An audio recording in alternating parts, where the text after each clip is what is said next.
আসসালামু আলাইকুম প্রিয় দর্শক, শেষ পর্যন্ত আওয়ামী লীগকে নিষিদ্ধ সরাসরি না করা হলেও নিষিদ্ধের মতো কিছু একটা করা হয়েছে।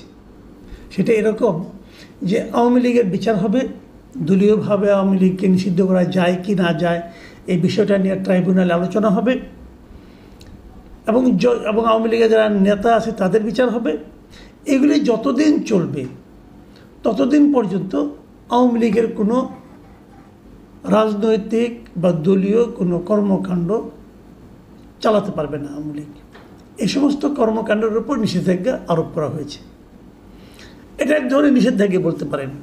আবার বিপরীত দিকে আরেকটা কথা হলো যে আদালতে আওয়ামী লীগের বিচার হবে, সেই আদালতে এতদিন যে আইনে চলতো সেই আইনে কোনো রাজনৈতিক দলকে নিষেধাজ্ঞা দেওয়ার মতো কোনো এখতিয়ার ওই আদালতে ছিল না। তো নতুন করে একই সঙ্গে যে বিশেষ ক্যাবিনেট মিটিংয়ে বসে আমাদের উপদেষ্টারা আওয়ামী লীগের কর্মকাণ্ডের উপর নিষেধাজ্ঞা দিয়েছেন, রাজনৈতিক কর্মকাণ্ডের উপর, সেই একই মিটিংয়ে তারা ওই ট্রাইব্যুনালকেও সেই ক্ষমতাটাও দিয়েছেন যে তারা চাইলে কোনো পলিটিক্যাল পার্টিকে নিষিদ্ধ করতে পারবে। অতএব জিনিসটা ক্লিয়ার যে এখন আওয়ামী লীগের বিরুদ্ধে অভিযোগ হবে, নিষিদ্ধ করার ক্ষমতা সেই কোর্টকে দেওয়া হয়েছে, নতুন করে, আগে ছিল না কিন্তু এখন নতুন করে সেটা দেওয়া হয়েছে। অতএব নিষিদ্ধ তারা যদি হয়ে যায়, এবং হওয়ার সম্ভাবনা তো বুঝতেই পারছেন কী হবে না হবে, তো হয়ে গেল, তো মোটামুটি নিষিদ্ধ হয়েই গেল। আর যদি নিষিদ্ধ না হয় তাহলে হয়তো আওয়ামী লীগ নিষেধাজ্ঞা থাকলো না, এরকম আপনি চিন্তা করে এক ধরনের সন্তুষ্টি উপলব্ধি করতেও পারেন, কোনো ব্যাপার না। তো এখন মোটামুটি বোঝা গেল আওয়ামী লীগ নিষিদ্ধ হয়ে যাচ্ছে এবং আওয়ামী লীগ এখন কোনো পলিটিক্যাল কোনো রকম অ্যাক্টিভিটিস করতে পারবে না। এটার জন্য আন্দোলন ছিল। কেমন ছিল আন্দোলনটা? সেই আন্দোলনটা কি আসলে আন্দোলন ছিল নাকি একটা পাতানো আন্দোলন ছিল? দেখুন, আওয়ামী লীগ নিষিদ্ধের ব্যাপারে এই সরকার প্রধান ডক্টর ইউনূস এর আগে একাধিকবার বিদেশি সংবাদ মাধ্যমকে বলেছেন যে কোনো রাজনৈতিক দলকে নিষিদ্ধ করার কোনো পরিকল্পনা তার সরকারের নাই বলেছিলেন, কিন্তু একাধিকবার বলেছিলেন। সেই বলার থেকে উনি বেরিয়ে আসলেন। কেন আসলেন তারা এখন বলতে পারবে না। যে ডক্টর ইউনূসকে জিজ্ঞাসা করে উনি হেসে হেসে সুন্দর করে যুক্তি দিয়ে বুঝিয়ে দেবেন, আমি তো করতে চাইনি, কিন্তু দেশের জনগণ চেয়েছে এবং জনগণ চাইতে চাইতে আমাকে ঘেরাওবন্দ করে ফেলেছে, আমি আর কি করব। অতএব আমরা রাতের বেলা জরুরি ভিত্তিতে মিটিং করে এই সিদ্ধান্তটা নিয়েছি। এই যে জনগণ চেয়েছে, এরা কারা? এদের কী ধরনের কতটা বিক্ষুব্ধ আন্দোলন ছিল? হাসনাত আবদুল্লাহ নামক যে নেতা আছেন এনসিপির, তিনি প্রথমে আন্দোলনে ডাক দিয়েছেন এবং উনি বলেছেন যে এই সরকারের সঙ্গে সরকারকে আমরা এখনও বিশ্বাস করি, কিন্তু আর এই কাজটা কেন করছে না। কিন্তু প্রশ্ন হলো, আপনি যদি এই আন্দোলনটাই করবেন তাহলে আগে করলেন না কেন? যখন একাধিকবার ডক্টর ইউনূস বলছিলেন যে ওনার নিষিদ্ধ করার কোনো ইচ্ছা নাই, তখন কেন আপনি আন্দোলনে গেলেন না? হঠাৎ করে এখন কেন? বলা হয়ে থাকে, এনসিপি এক নেতা ওই দিন বললেন, দেখলাম যে ওনারা বলছেন যে আব্দুল হামিদ বিদেশ চলে যাওয়ায় তাদের মধ্যে নাকি এরকম একটা জ্ঞান প্রাপ্তি হয়েছে যে আওয়ামী লীগকে নিষিদ্ধ করা দরকার। আচ্ছা, আওয়ামী লীগকে যদি নিষিদ্ধ করা আগেই হতো তাহলে কি আব্দুল হামিদ বিদেশে যেতেন না? আব্দুল হামিদ বিদেশে যেতেন এই কারণে যে ওনার উপর তো বিদেশ গমনের ব্যাপারে তো কোনো ধরনের নিষেধাজ্ঞা ছিল না। উনি বিদেশ যেতে পারবেন না এ ধরনের কোনো নিষেধাজ্ঞা তো সরকার কিংবা আদালত দেয়নি, তাহলে ওনাকে আপনি আটকাবেন কীভাবে?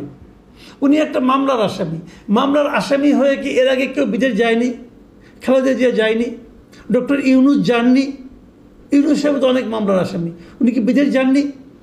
গিয়েছেন তো। তো আব্দুল হামিদ সাহেব গেলে সমস্যাটা কোথায়? আপনারা বৈষম্য বিরোধী আন্দোলনের কথা বলেন, তো এই সমস্ত এক ব্যক্তির জন্য এক নিয়ম, আরেক ব্যক্তির জন্য আরেক নিয়ম, এগুলি বৈষম্য না? ডক্টর ইউনূস তো হাসিনার আমলেও গেছেন রে ভাই, হাসিনার মতো স্বৈরাচারের আমলেও তো ডক্টর ইউনূস একাধিকবার অবাধে বিদেশে যেতে পেরেছেন। আর এই সরকারের আমলে হামিদ সাহেব কেন গেলেন, এই জন্য আপনাদের কেন আওয়ামী লীগ নিষিদ্ধ করতে হবে? তার মানে আব্দুল হামিদ সাহেব বিদেশ যাওয়ার সঙ্গে আওয়ামী লীগ নিষিদ্ধের কোনো সম্পর্ক নেই। সম্পর্কটা কোথায় সেটা আমি একটু পরে বলছি। তার আগে আমি বলি আন্দোলনটা কেমন ছিল। এই আন্দোলনটাকে আমি বলছি এটা ছিল একটা সরকারের সঙ্গে এনসিপির একটা পাতানো আন্দোলন। কেন বলছি সেটাও বলি। দেখুন, যমুনার সামনে যে কোনো অবস্থান করা, বিক্ষোভ করা, মিছিল করা সব নিষিদ্ধ। ডিএমপি নিষেধ করেছে। যমুনার থেকে ডিএমপির দূরত্ব হেঁটে গেলে লাগে 2 মিনিট। তো এইটা যে হাসনাত আবদুল্লাহরা কয়েকশো লোক নিয়ে যে ভাঙলো, ডিএমপি দেখে নাই, ডিএমপি ফেরানোর চেষ্টা করছে, করে নাই। বরঞ্চ গরমের সময় এখানে থাকতে অসুবিধা হচ্ছে, জল পিপাসা লাগছে, এটা চিন্তা করে ওয়াসার পক্ষ থেকে সেখানে মানে পানীয় জল সরবরাহ করা হয়েছে। সেখানে মাথার উপর যাতে গরম কম লাগে এই জন্য ঢাকা উত্তরে একটা আতিক সাহেব একটা মেশিন কিনছিলেন অনেক টাকা খরচ করে, মানে 2 নম্বরই করছে অনেক, যাক অনেক টাকা খরচ করে মেশিন কিনছিল, যে ওইটা দিয়ে নাকি পানির মানে ফগ মানে কুয়াশার মতো করে ছড়িয়ে দিয়ে মানুষকে ঠান্ডা করা হবে। সেইটা দিয়ে মানুষকে ঠান্ডা করা হয়েছে, আন্দোলনকারীদেরকে মানে শীতল করা হয়েছে মাথাটাকে। তো এইভাবে আন্দোলন বাংলাদেশের ইতিহাসে কখনো হয়েছে? তো যমুনার সামনে এবার হতে পেরেছে কেন? কারণ সরকার চেয়েছে একটা আন্দোলন হোক। এবং তারপরে দেখেন শাহবাগে যখন আন্দোলনটা হয় তখন এক পর্যায়ে হাসনাত আবদুল্লাহ সাহেব সেখানে ঘোষণা করলেন যে 1 ঘন্টার আলটিমেটাম দিলাম। আমি জীবনে শুনি নাই কখনো আলটিমেটাম যে 1 ঘন্টার হয় পলিটিক্যাল বিভিন্ন দাবিতে। এবার হলো, কেন হলো? কারণ ওনারা জানতেন 1 ঘন্টার মধ্যেই সিদ্ধান্ত আসছে। সরকার আসলে এই আন্দোলনটা করিয়েছে নিজেদের জন্য একটা লেম এক্সকিউজ তৈরি করার জন্য। ওনারা বলতে পারেন যে আমরা আসলে চাইনি, কিন্তু চাপে পড়ে দিয়েছি। এই চাপে কি বিএনপি ছিল? এই আন্দোলনে বিএনপি ছিল? ছিল না।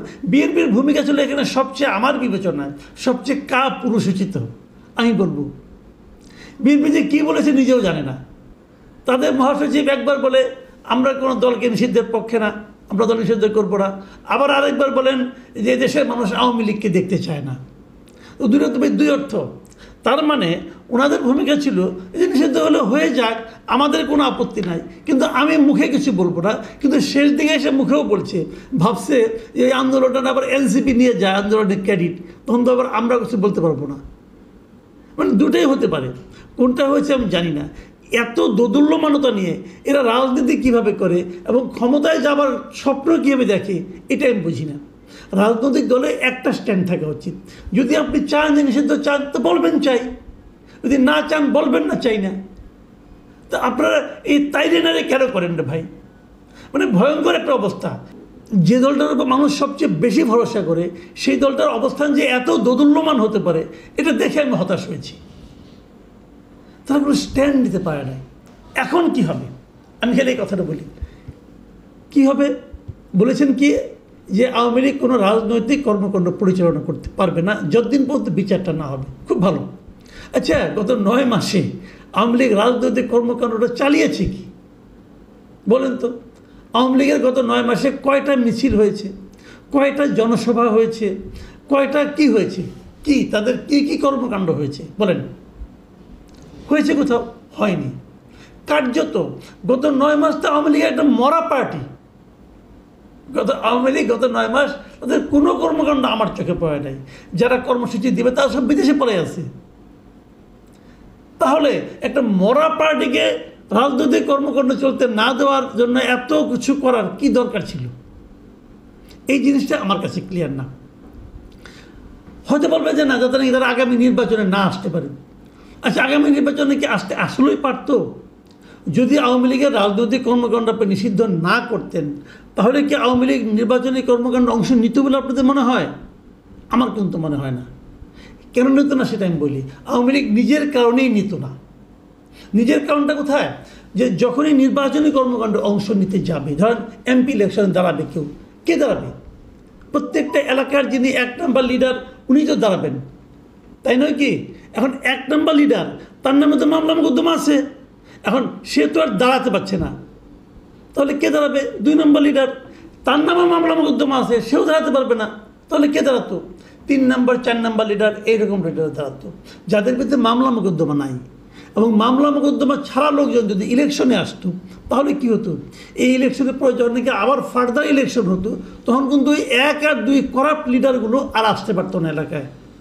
এই জন্য ওই করাপ্ট লিডাররাই চাইতো না যে এই নির্বাচনে আওয়ামী লীগ অংশগ্রহণ করুক।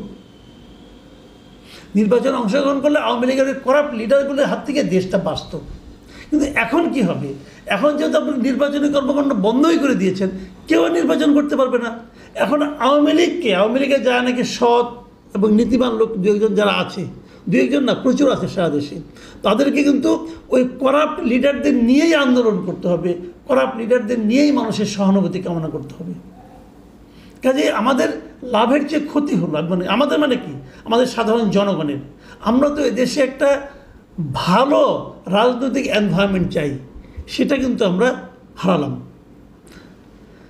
যে কথাটা বলে আমি আলোচনাটা শেষ করতে চাই, এই যে আন্দোলনটা হলো, যে আন্দোলনের ফলে আমরা আওয়ামী লীগকে নিষিদ্ধ করতে পারলাম বলে আমরা ভাবছি, সেই আন্দোলনে আসলে ছিল কারা? আমি যে কটা দল দেখেছি, এনসিপি, জামায়াতে ইসলামী, ইসলামী আন্দোলন, অথবা খেলাফত আন্দোলন, অথবা লেবার পার্টি, হেফাজতে ইসলাম, এরাই তো ছিল। এর বাইরে কিন্তু কেউ ছিল না। এদের তাবৎ ভোট কত আমাদের দেশের,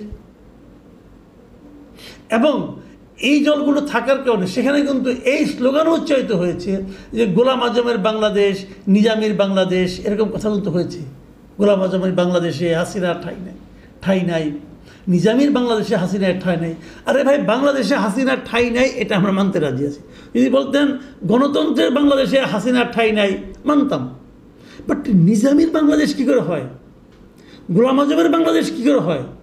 বাংলাদেশের জন্মের সময় যারা এর বিরোধিতা করেছিল, নিজামীও করেছিল, গোলাম আজমও করেছিল, তারা বাংলাদেশের জন্মের সময় বিরোধিতা করেছিল।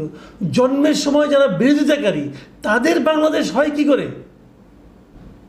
তাদের বাংলাদেশে এদের ঠাঁই নেই, এটা কেমন? তাহলে এই বাংলাদেশে আমরা কোথায়? আমরা সাধারণ মানুষ কোথায়?